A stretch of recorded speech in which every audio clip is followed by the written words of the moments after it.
السلام علیکم. ہم نے اپنے پچھلے لیکچر میں ذکر کیا میوچول فنڈس کا. میوچول فنڈس کتنے طرح کے ہوتے ہیں, میوچول فنڈس باہر یونائٹڈ اسٹیٹس آف امریکہ میں کیا ہوتا ہے, اور پھر اس کا ریلیشن شپ یہاں پہ کس طرح سے اسٹیبلش ہوتا ہے. Then we came to the mutual funds in Pakistan, mutual fund for the new investors, اور خاص طور سے جو ٹرینی انویسٹر ہے اس کا ہم نے زیادہ ذکر کیا. ٹرینی انویسٹر اس وجہ سے زیادہ ضروری تھا کہ یوں جب نئے نئے انویسٹمنٹس ہو رہے ہوتے ہیں تو کچھ سیٹ بیکس ہوتے ہیں, کچھ ڈس ایڈوانٹیجز ہوتے ہیں, اور اس کے ساتھ ساتھ جو ٹریننگ ہوتا ہے وہ لرن کرتا ہے. اگر شروع میں ہی اسے سیٹ بیک اگر ہو جاتا ہے تو وہ دل برداشتہ ہو کے یا ڈسکریج ہو کر بیٹھ جاتا ہے, and then he would not be in a position to invest in this kind of an activity. تو اس کو بھی دیکھ لیتے ہیں, اس کو انویسٹ کرنے کے لیے انسینٹیوز دیتے ہیں.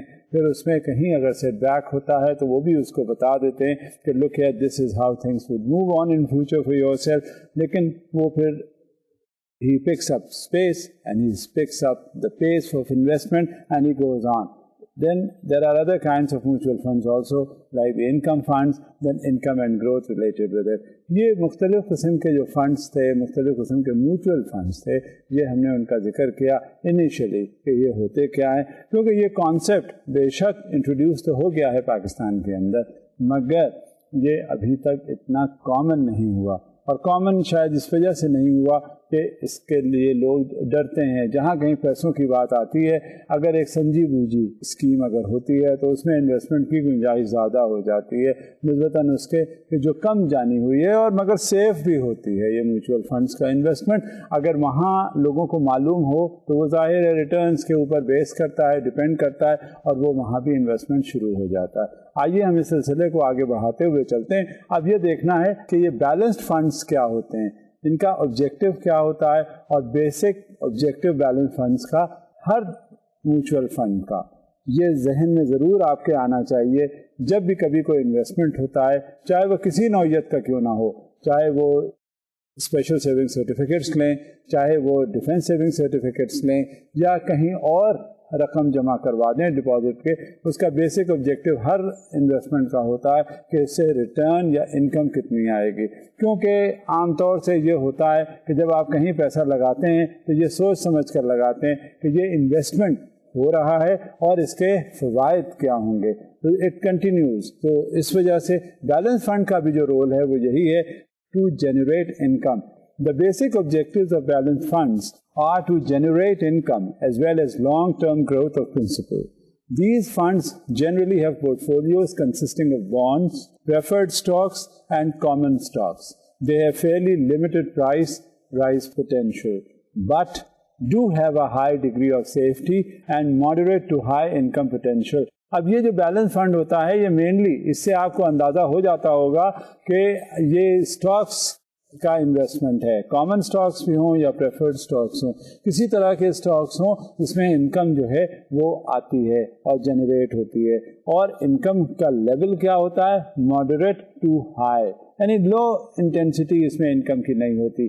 جہاں ماڈریٹ ٹو ہائی انٹینسٹی کا ہے وہ انکم, وہ انویسٹمنٹ فیزیبل بن جاتا ہے. مزید دیکھیے, investors who desire a fund with a combination of securities in a single portfolio and who seek some current income and moderate growth with low level risk would do well to invest in balanced mutual funds. ایک بات ضرور ذہن میں یہاں پہ رکھیے گا, جو balance funds میں انویسٹمنٹ ہے اس میں لو رسک ہے. اب لو رسک ہونے کی وجہ سے یہ انکریجنگ فیکٹر ہے انویسٹر کے لیے کہ اس طرح کے جو فنڈس اویلیبل ہوتے ہیں مارکیٹ میں اس میں انویسٹمنٹ کیا جا سکتا ہے. اور انویسٹمنٹ اس وجہ سے کیا جا سکتا ہے کہ اس میں رسک کم ہے.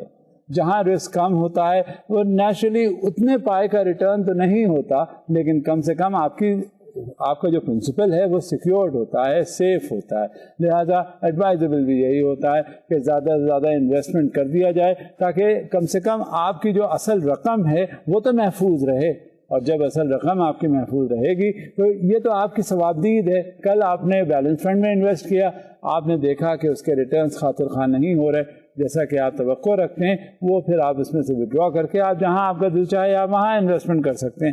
تو یہ اس کا جو بیک گراؤنڈ ہے وہ ضرور ذہن میں آتا ہے. اور ہمارے جب پرنسپل سیکیورڈ ہوتا ہے تو ہم کہیں بھی انویسٹمنٹ کر دیتے ہیں. سملرلی جب یہ بیلنس فنڈ میں ہم انویسٹمنٹ کرتے ہیں تو اس میں ماڈریٹ ٹو ہائی ریٹرنز جب آ جاتے ہیں تو وہ ہمیں قابل قبول ہوتا ہے اور وہ ہم اسے ایکسیپٹ کر لیتے ہیں. تو this is how the investment is carried on as far as the balance fund is concerned. The next in this connection is going to be balanced funds by and large do not differ greatly from the growth and income funds described above.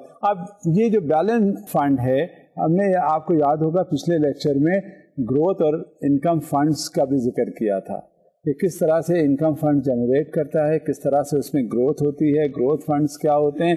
اس میں جب اس کا relation شپ balance fund کے ساتھ کیا جاتا ہے تو وہ تقریباً ایک ہی طرح کے ہوتے ہیں, یہ چاہے وہ گروتھ اور انکم ہو یا balance funds who.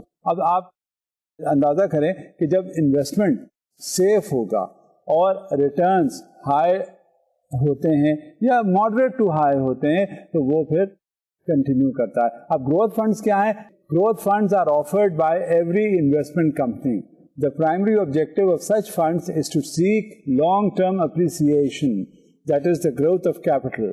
The secondary objective is to make one's capital investment grow faster than the rate of inflation. Dividend income is considered an incidental objective of growth funds. اب یہ ذہن میں آپ ضرور لائیے, یہ دیکھیے کتنا اچھا پوائنٹ ہے. اب انفلیشن یعنی مہنگائی روز بروز بڑھتی جا رہی ہے. بازار میں آپ جائیں, جو روزمرہ کی زندگی یا اشیاء ضروریات ہیں وہ کس قدر مہنگی ہیں. چاہے آپ سبزی لینے جائیں, چاہے آپ گوشت لینے جائیں, چاہے زندگی کی کسی اور طرح سے انویسٹمنٹ کرنے کی کوشش کریں, اپنے لیے کچھ بھی خریدیں, آج جو اس کی قیمتیں ہیں وہ کل نہیں رہیں گی.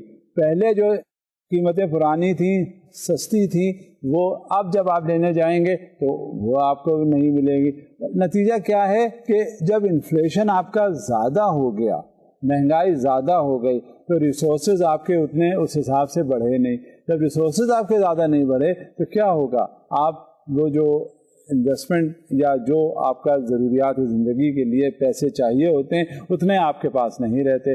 لیکن اس طرح کے جو فنڈز ہوتے ہیں جو گروتھ فنڈز کہلاتے ہیں, اس میں کیا ہوتا ہے کہ جو ریٹ آف انفلیشن ہے اس سے زیادہ اس میں ریٹرنز آتے ہیں, اور جب ریٹرن زیادہ آتے ہیں تبھی تو مہنگائی کو آف سیٹ کر سکتے ہیں, تبھی وہ انفلیشن کو آف سیٹ کر سکتے ہیں. تو گروتھ فنڈز میں جو سب سے بڑا ایڈوانٹیج ہوتا ہے وہ اس بات کا ہوتا ہے کہ انفلیشن سے زیادہ اس میں ریٹ آف ریٹرن ہوتے ہیں, اور جب ریٹ آف ریٹرن زیادہ ہوتے ہیں تو یہ انفلیشنری ٹرینڈ کو آف سیٹ کر دیتے ہیں, اور پھر اس میں آپ کو اتنی تکلیف نہیں ہوتی اگر انویسٹمنٹ آپ کا پراپر ہے اور ریٹرنز بھی پراپر ہیں اور آپ کی ضروریات زندگی اس سے بڑھ کر پوری ہو رہی ہوتی. Growth funds are best suited for investors interested primarily in seeing their principal grow and are therefore to be considered as long-term investments held for at least 3 to 5 years. Jumping in and out of growth funds tends to defeat their purpose. یہ جو growth funds ہوتے ہیں یہ آپ نے اندازہ کر لیا ہوگا کہ یہ لانگ ٹرم انویسٹمنٹ کے لیے ہوتے ہیں. یعنی یہ نہیں ہے کہ آج آپ نے یہاں گروتھ فنڈز میں انویسٹمنٹ کیا اور اس انویسٹمنٹ کے تحت آپ کچھ دن تو آپ نے انتظار کیا, تھوڑا دنوں کے بعد اس میں سے آپ نے پیسے نکالے, انویسٹمنٹ آپ نے اس میں سے وڈرا کیا اور وہ کہیں اور انویسٹمنٹ کر دیا. اب اس کے بعد کیا ہوا, وہاں سے آپ کا دل نہیں لگا, وہاں سے آپ نے فنڈز نکالے, پھر آپ گروتھ فنڈز میں آ گئے. تو اگر یہ سلسلہ جاری رہتا ہے فنڈز نکالنے کا, پھر لگانے کا, پھر کہیں اور لے جانے کا, واپس لے کے آنے کا, تو اس میں پھر کوئی فائدہ نہیں ہوتا as far as growth funds are concern.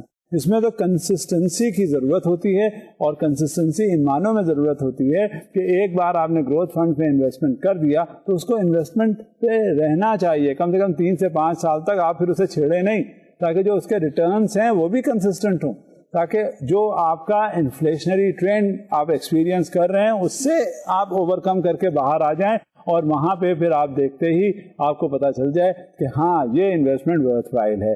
However, if the fund has not shown substantial growth over a 3 to 5 year period, sell it, redeem your shares and seek a growth fund with another investment company. میں نے جو آپ سے گزارش کی وہ یہ کہ you just don't have to jump in and out every now and then as far as the growth funds are concerned. Give it an opportunity, give it a try so that you would experience whether this is a worthwhile investment or not. کیونکہ جو بھی investment ہوتا ہے اس میں کم سے کم آپ کو waiting period ضرور دینا پڑتا ہے, تاکہ آپ دیکھیں, اسے سمجھیں, اور سمجھنے کے بعد جو آپ نے ریٹرنز اس میں سے ایکسپیکٹ کرتے ہیں وہ تب آپ کو ملنا شروع ہوتے ہیں.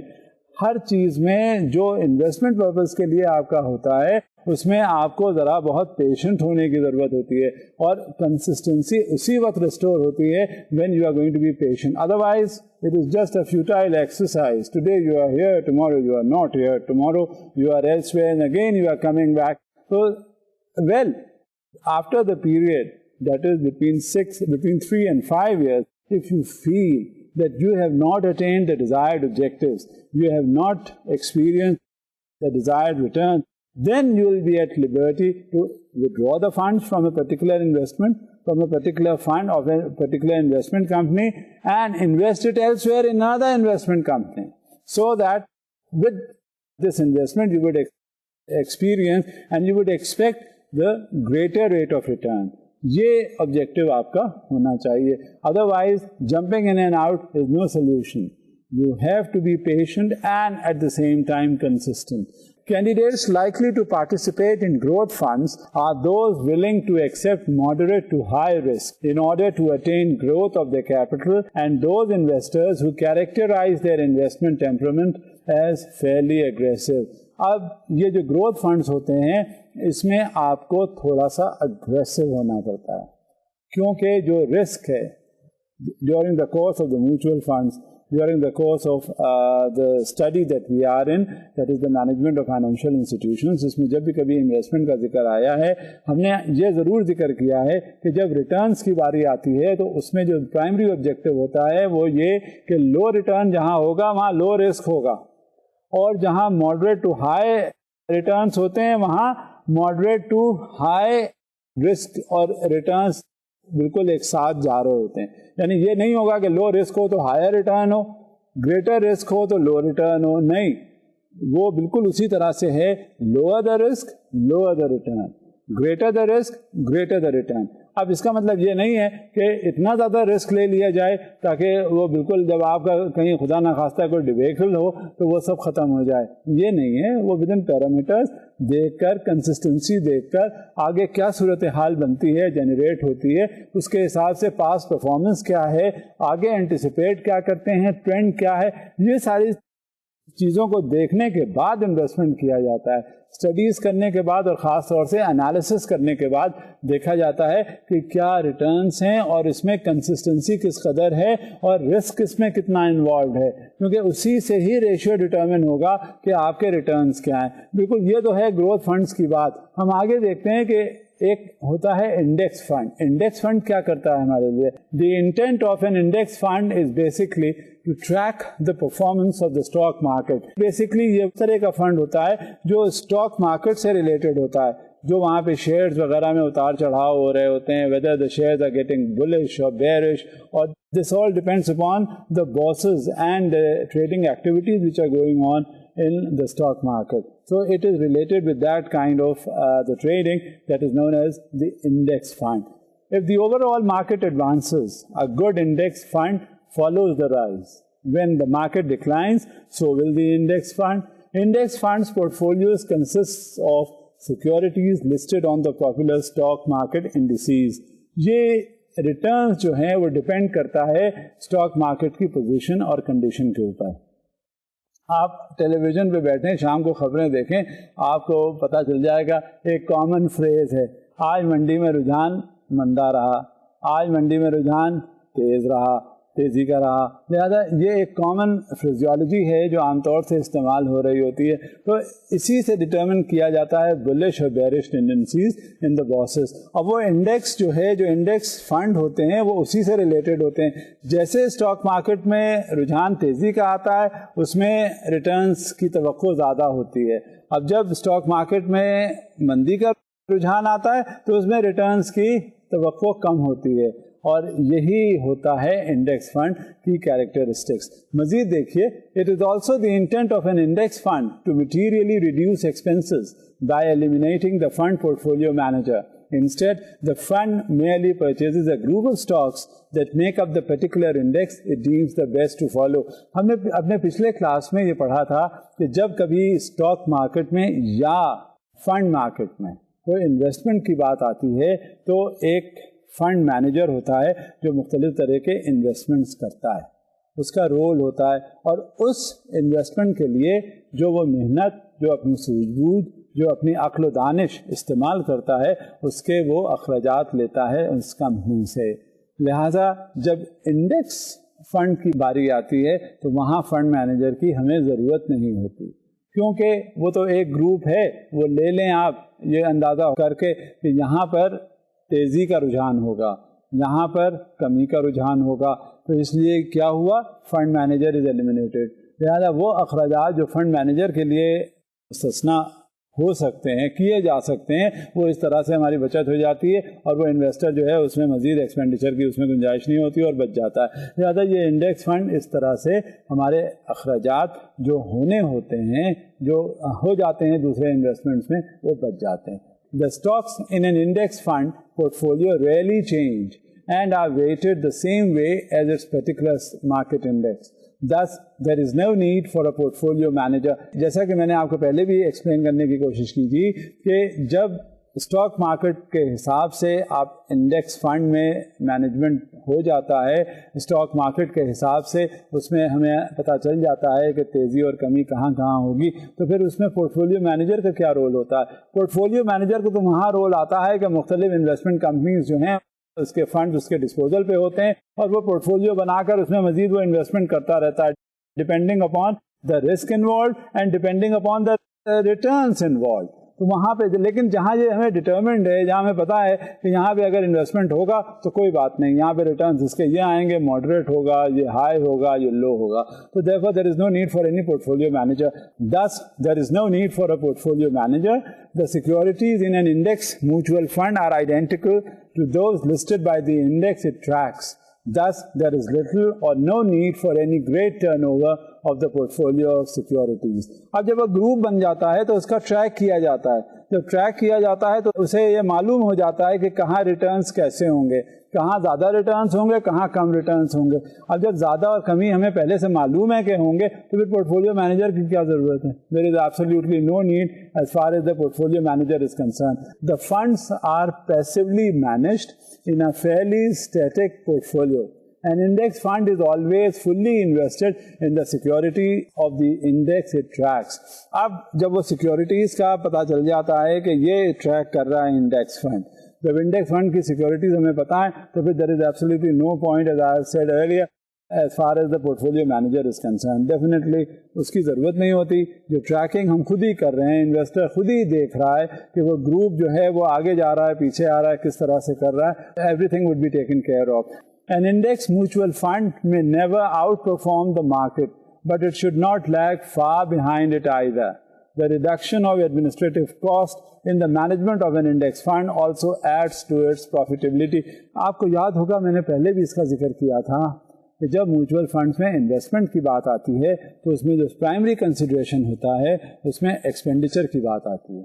جب ایکسپینڈیچر یوں ہی آپ دیکھ لیجئے انویسٹمنٹ میں, روزمرہ جب آپ انویسٹمنٹ کرنے چلتے ہیں تو اس میں آپ خود اندازہ کیجئے کہ جہاں اخراجات زیادہ ہوتے ہیں وہاں پروفٹ کم ہوتا ہے, جہاں اخراجات کم ہوتے ہیں وہاں پروفٹ زیادہ ہوتا ہے. میں during the course of this programme میں آپ کو بتاتا چلا ہوں اور پھر میں دہرا رہا ہوں یہاں تاکہ آپ اس کو ریکال کر لیں.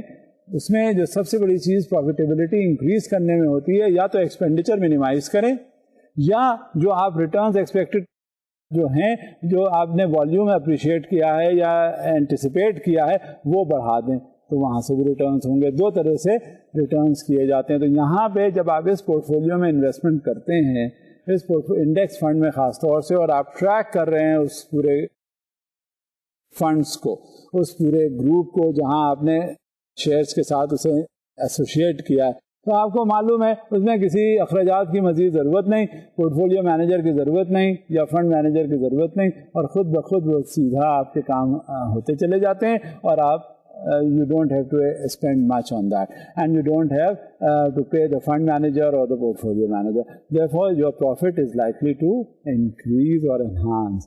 Yes, this is how the profitability is increased. Now, there is another kind of a fund which is known as the sector funds. What is it?